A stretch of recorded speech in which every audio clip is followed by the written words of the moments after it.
والسنة جاءت بطرائق عديدة متنوعة، المقصود منها إصلاح القلب، ومما يصلح به القلب القناعة بما قسم الله. القلب الذي فيه قناعة هو القلب الغني، لأن الغنى غنى النفس، وسيأتي معنا في الحديث الذي بعد إن الله يحب العبد التقي الغني. الغني ليس المراد كثير المال، إنما المراد غني النفس.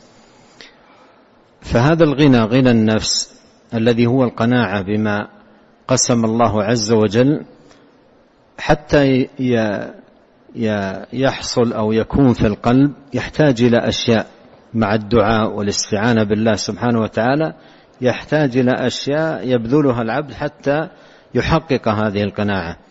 منها هذا الحديث العظيم، قال: انظروا إلى من أسفل منكم ولا تنظروا إلى من هو فوقكم.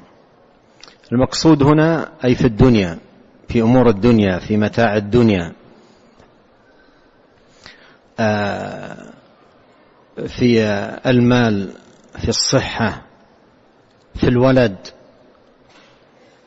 إلى غير ذلك من أمور الدنيا وزينتها. لا تنظروا إلى من هو فوقكم. فإذا كان الإنسان مثلا عنده بيت مستأجر، لا ينظر إلى من عنده بيت يملكه. إذا كان عنده شقة صغيرة لا ينظر إلى من عنده فلة كبيرة. إذا كان عنده سيارة تمشي وتقف لا ينظر إلى من عنده سيارة لا تقف وجيدة وجديدة، لأن إن مد عينه إلى هذا النظر ازدرى النعمة. هو في نعمة عظيمة جدا، لأنه لو نظر إلى من أقل منه عرف ماذا؟ النعمة الذي هو فيها. لكنه إن نظر إلى من فوقه، إلى من هو أعلى منه في النعمة، يزدر النعمة ولا يكون شاكرا للمنعم سبحانه وتعالى، بل تبقى نفسه ماذا؟ مزدرية. معنى مزدرية يعني محتقرة. هو في نعمة لكن يحتقرها. هذا الاحتقار مرض في قلبه. ما سببه؟ النبي صلى الله عليه وسلم بيّن ذلك. سببه النظر إلى من هو فوقه. ما عنده سيارة تمتد عينه للنظر إلى من عندهم سيارات وينتقلون فيها وكذا، يحقر النعمة التي هو فيها، مع أنه في نعمة. ربما بعض أصحاب السيارات الفاخرة يغبطونه عليها. أحدثكم بشيء. مرة أحد الأشخاص مر في طريق، فأشار له صاحب سيارة جميلة للغاية، أشار له يعني يريده في خطاب في أمر، فوقف لمساعدته، فتعجب، يقول له: تعال عندي، وهو سيارته جميلة جدا. قال: تعال عندي. فيقول: كنت أردت أن أذهب وأتركه، لكني تنازلت وما أعجبني الأسلوب.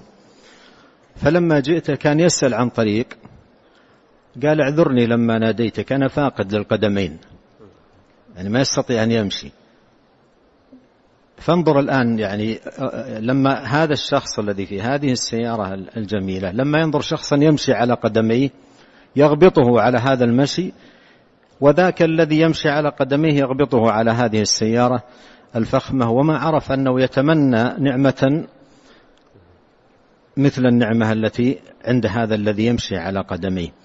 فلا ينبغي لهذا الذي يمشي على قدميه أن يزدري نعمة الصحة والعافية والقدمين والحركة وإلى آخره.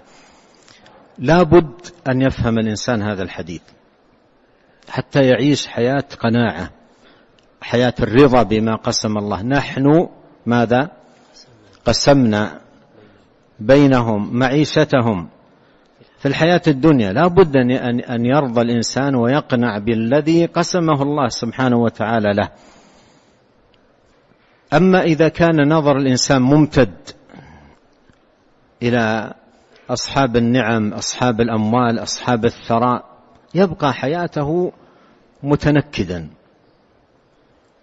ويبقى حياته متألما مزدريا نعمة الله سبحانه وتعالى عليه، مع أنه يعيش في نعم كبيرة سيشعر بها متى لو غير النظر وأصبح ينظر إلى من هو دونه. فهذه قاعدة نافعة في إيجاد القناعة في القلب. يعني بعض الناس يجد من نفسه الشره وأشياء ما يحبها من نفسه، الذي يولدها مخالفة هذا الحديث، الذي يولدها مخالفة هذا الحديث. قال انظروا إلى من أسفل منكم ولا تنظروا إلى من هو فوقكم. الآن لو توسعنا ما في بأس، بعض الصغار الآن مع والدهم مثلا، إذا كان عنده سيارة من نوع مثلا ما يعجبهم ويمشون معه في الطريق، هذا يحصل كثير، يشيرون إلى سيارات جميلة ونوع معين، نريد هذا ونريد هذا، هذه أحسن، حتى يدخلهم في هذا الحديث. يشير مثلا إلى من معه سيارة دون ذلك، أو يمشي بدراجة أو يمشي بقدميه، حتى يشعر الأبناء، هذا إعمال لهذا الحديث، حتى يشعر الأبناء بالنعمة التي هم فيها. فهذا حديث عظيم جدا في إصلاح القلوب وعمارتها بالقناعة والرضا بما قسم الله، وهو حديث من أنفع ما يكون وأعظم ما يكون في مداواة القلوب، حتى يتحرك في القلب الشكر على النعم. لا بد أن يعمل الإنسان هذا الحديث. حتى يتحرك القلب بالقناعة لا بد أن يعمل بهذا الحديث. حتى يتحرك القلب بالرضا بما قسم الله لا بد أن يعمل هذا الحديث. لا بد عندما يريد الإنسان يصبر على قلة ذات اليد لا بد أن يعمل هذا الحديث. هذا الحديث يداوي أشياء كثيرة في القلب، يداوي أشياء كثيرة في القلب. انظروا إلى من أسفل منكم، يعني في النعمة والصحة والمال، ولا تنظروا إلى من هو فوقكم، فهو أجدر أي أحرى وأولى ألا تزدروا نعمة الله عليكم. ألا تزدروا أي تحتقروا وتنتقصوا نعمة الله عليكم. نعم.